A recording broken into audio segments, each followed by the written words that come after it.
السلام علیکم زه واجد الله او تاسو ګورئ زما فیسبوک او یوټیوب چینل امید لرم چې خبرې او ژوند به مو ښه تېرېږي.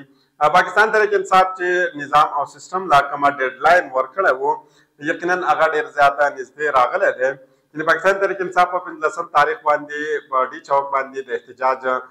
کال ورکړی و او پاکستان تحریک انصاف یو مشروط شرط د دې سره هم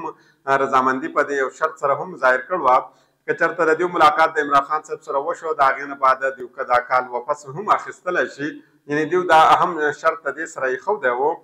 خو پاکستان کې چې کومه SCO سمټ روان دی د هغې دپاره وفود چې کومه دی دا پاکستان ته را رسېدل دي. یعنې که موږ د چاینا د وفد خبره وکړو هغه اسلام آباد ته را رسېدلی دی، که موږ د روس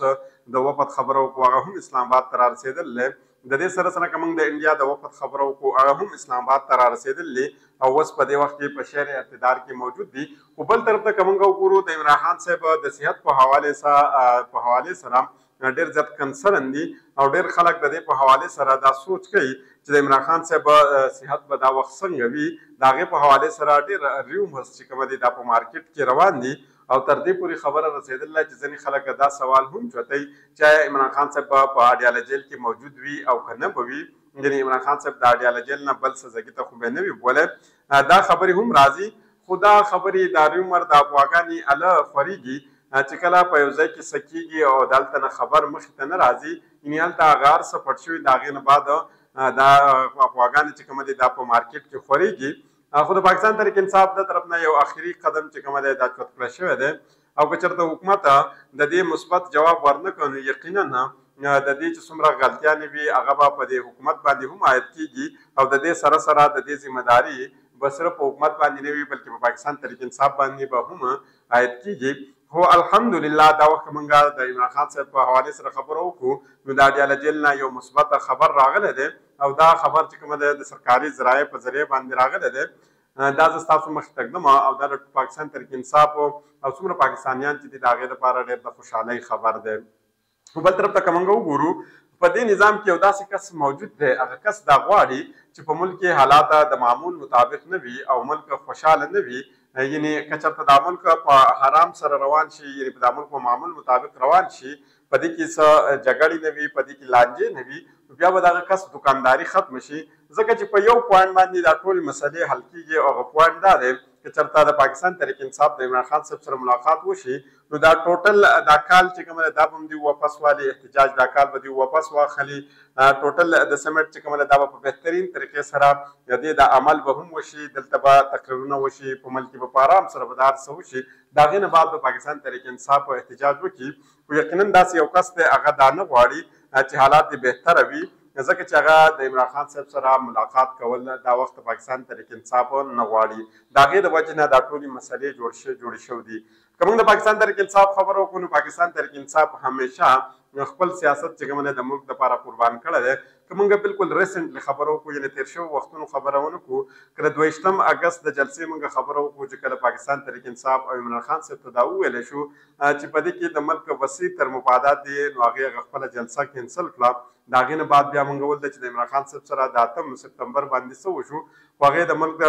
دپاره د ملک د خاطر دپاره خپل سیاست قربان کړو خو خپل ملک باندې کمپرومایز ونه کړو.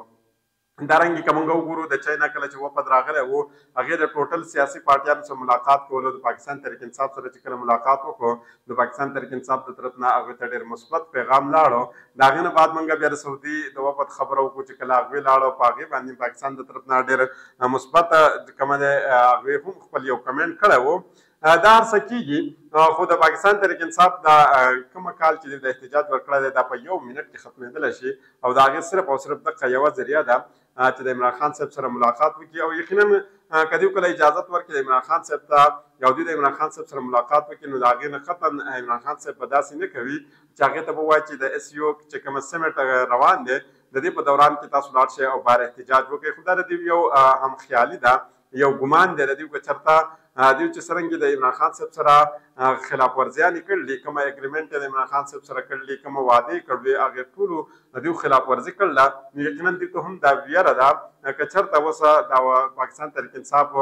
چا ملاقات د عمران خان صاحب سره وکړو او هغې د طرف نه دا پیغام به راشي چې دوی په موږ سره چې کومه د خپلې وعدې نه دي پوره کړ، موږ هم خپله وعده نه پوره کوو او راځئ په اسلام آباد باندې د 15 اگست باندې په اکتوبر باندې سوري په 15 اکتوبر باندې موږ هم په اسلام آباد کې یو جلسه کوو. یقینا دا د یو سوچ کې نه وي، یو وهم او ګمان چې کوم وي دا د نظام او د سیستم په دې وخت کې یو دی. پاکستان تحریک انصاف د طرف نه یو د اپلیکیشن لیکل شوی دی او د اپلیکیشن چاته لیکل شوی دی د پاکستان وزیر داخله محسن نقوی صاحب ته لیکل شوی دی او په دې اپلیکیشن کې موږ وګورو په دې باندې دستخط د چا دی، بریسټر ګوهر علي خان صاحب دستخط دی په دې باندې. د دې اپلیکیشن کې موږ وګورو د اپلیکیشن کې لیکل دی پرمیشن ټو وزټ عمران خان صاحب ایٹ اډیالا جیل، یعنی موږ ته د عمران خان صاحب سره په اډیالا جیل کې د ملاقات اجازه راکړی شي، دا دیو په دې کې لیکل دي. او د دې تاریخ موږ په دې اپلیکیشن وګورو په دې باندې پرونه تاریخ دی، یعنی اندازه ده چې په 12 تاریخ باندې دا لیکل شوی دی. په دې کې د سریز تاسو مخته د اپلیکیشن دما په دې کې دی ویل چې موږ تاسو توجه د دې امر طرف ته کول غواړو چې د عمران خان صاحب سره آخري ملاقات زموږ په 3 اکتوبر باندې شوی دی او دغه وخت نه والا تر اوسه پورې زموږ د عمران خان صاحب سره هیڅ قسمه رابطه نشته دی. هغه ویل چې پولیټیکل ورکرز او کارکونان چې څومره دي هغه ته ډېر زیات کنسرن دی د هغه عمران خان صاحب د صحت او د سیفټۍ په حواله سره. هغه ویل چې زموږ د هغې سره هېڅ قسمه میټینګ تر اوسه پورې نه دی شوی. هغه ویل چې زموږ دا کنسرن چې کومه دی دا ورځ په ورځ باندې په دې کې اضافه کېږي او روانه ده. هغه ویل چې موږ ستاسو نه دا درخواست کول غواړو چې ما یعنې بریسټر ګوهر صاحب او صاحبزاده حمید رضا صاحب چې یو MNA دی هغوی ته دې په ارجنټ بیسس باندې د عمران خان صاحب سره د ملاقات اجازه ته ورکړی شي. یعنې دا په دې اپلیکیشن کې دوی لیکل دي، خو د اپلیکیشن که موږ وګورو په دې باندې پرون تاریخ باندې لیکلی شوی دی، نن د اتوار ورځ ده او د اتوار په ورځ باندې دوی غوښتل چې عمران خان صاحب سره دوی ملاقات وکړي، خو تر اوسه پورې موږ ته هېڅ قسمه داسې نه ښکاره کېږي د دې ملاقات څه اثرات چې دا ملاقات به د دوی سره وشي، ځکه چې اوس ماښامې دی او تر اوسه پورې دا ملاقات نه دی شوی. د دې نه مزید چې کومه دی یقینا د دې هېڅ قسمه څه امکان نه ظاهرېږي. خو بل د عمران خان صاحب په حوالې سره ډېر ښه خبر راغلی دی او خبر دا راغلی دی سرکاري ذرایع د طرف نه اډیاله جیل نه دا خبر راغلی دی او یقینا دا ښه خبر په دې وجه دی چې د عمران خان صاحب په حوالې سره چې کومه ریومرز او کومه افواګانې وې هغه ټولې ختمې شوې. یعنې دا خبره کنفرم شوه چې عمران خان صاحب دا وخت په اډیاله جیل کې موجود دی او هغه هلته دی. په سرکاري ذرایع باندې خو موږ دومره اعتماد کولی نه شو، یعنې عام طور باندې چې کومه موږ په انډیپنډنټ یعنې په آزاد ذرایع باندې یا د یو خاص تړلي یو چا سره تړلي یو ګوند سره تړلي چې د هغوی د طرف نه کومه ذرایع د هغوی د طرف نه چې کومه خبر راځي هغه چې څومره مصدقه وي نو دا هغومره د سرکاري ذرایع نه وي، ځکه چې په دې کې د ملک او د سرکاري هر څه کتلی شي، یعنې دومره مصدقه نه وي. خو بیا هم دا ښه خبر راغلی دی دا مصدقه په دې وجه چې عمران خان صاحب دا وخت په اډیاله جیل کې موجود دی. که موږ د عمران خان صاحب خبره وکړو نو د هغه چې کوم حقوق وو هغه یې هم بدل کړی دی او هغه تر اوسه پورې عمران خان صاحب ته واپس شوی نه دی. د عمران خان صاحب ته د عام قیدیانو والا روکانه چې کومه دا ورکولی کېږي په دې وخت کې د عمران خان صاحب لپاره به چې سپیشل کومه خوراک تیارېدو هغه خوراک اوس عمران خان صاحب ته نه ورکولی کېږي، بلکې عمران خان صاحب ته د عام قیدیانو خوراک چې کومه ده په دې وخت کې ورکولی کېږي. په اډیاله جیل کې د عمران خان صاحب د معمول مطابق چیک اپ شوی دی، کومه ټیم چې راځي او چیک اپ کوي، بلډ پریشر چیک کوي، د زړه دړکن چیک کوي، بخار یعنې تبه چیک کوي او دا نور هر څه چې عام طور باندې چیک کولی کېږي هغه د عمران خان صاحب چیک شوی دي او دا معاینه چې کوم وي دا د روټین چې کومه ډاکټران وي په جیل کې هغه دا چیک کوي او یقینا دوی دا چیک اپ دلته کړی دی. خو په دې کې دا لیکن لفظ اوس هم موجود دی او د هغې وجه دا ده چې د عمران خان صاحب د تفصیلي چیک اپ دپاره دوی د هغې د وینې نمونې نه دي اخیستې، یعنې ته چې عمران خان صاحب وګوري چې په هغې کې څه بله بیمارۍ خو تر اوسه پورې نه ده راغلې یا بله بیمارۍ خو په هغوی باندې اټیک نه دی کړی، نو د هغې دپاره دوی د هغې چې کومه وینه وه هغه نه ده اخیستې، د هغې نمونې نه دي اخیستې. او خو دا خبره چې کومه ده یو مصدقه ذرایع نه دا خبره چې کومه ده کنفرم شو ده چې یقینا عمران خان صاحب دا وخت په اډیاله جیل کې موجود دی او دا ښه خبر راغلی دی مخې ته. پاکستان تحریک انصاف د عمران خان صاحب سره د ملاقات یو مشروطه پیشکش چې کومه ده دا هم کېږي او هغې مخې ته یو شرط کېښودلی کېږي او شرط دا دی که چېرته تاسو ملاقات موږ د عمران خان صاحب سره وکړو چې تاسو هلته د عمران خان صاحب سره څه قسمه خبرې وشي هغه به تاسو بار نه راوړئ، هغه به تاسو پبلیک کوئ نه. هغې پاکستان تحریک انصاف ته ویلي چې زموږ شرط دا دی که چېرته عمران خان صاحب په خیریت سره وو نو د هغې نه بعد خو دا هره خبره منلی کېږي. خو هغې ورته ویل چې نه دننه که هر څه وو خو تاسو به د عمران خان صاحب دا پیغام بار ته نه راوړئ او د هغې په وجه څرنګه تاسو ته ما مخکې وویله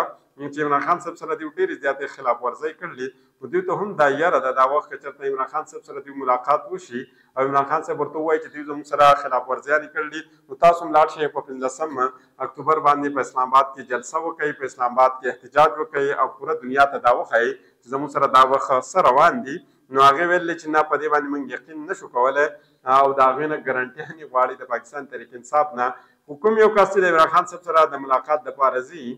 د هغه دپاره به دا ډېره غټه مسله وي د هغې وجه دا ده چې یو طرف ته خو به دا د پاکستان تحریک انصاف د طرف نه په ده باندې سوالونه چوتېږي بل طرف ته د نظام او د سیسټم د طرف نه به په ده باندې ډېر سوالونه چوتېږي او ډېره سخته به د ده دپاره وي ځکه که د عمران خان صاحب د طرف نه دته څه پیغام ورکړی شي او هغه پیغام دی بار راشي او پبلک یې نه کړي نو بیا به د عمران خان صاحب د طرف نه هغه ته دا ریزسټنس وي چې هغه د خپلې پارټۍ نه هم ختمولی شي او د هغې سره سره چې هغه سره کومه عهده وي د هغه عهدې نه هم هغه ختمولی شي او بل طرف ته که چېرته هغه بار راشي او دا خبره پبلک کې د عمران خان صاحب د طرف نه خو به دی سیف شي خو د سیسټم سره چې د کومه اګریمنټ کړی وي او هغه اګریمنټ کې د خلاف ورزي وکړي نو یقینا د سیسټم به بیا دی نه پرېږدي او د ده سره به هغه کار کوي لکه کومه کار یې چې د نورو کسانو سره کړی دی نو الله دې ورته خیر کړي د بلې ویډیو پورې ماته اجازت راکړئ د الله په امان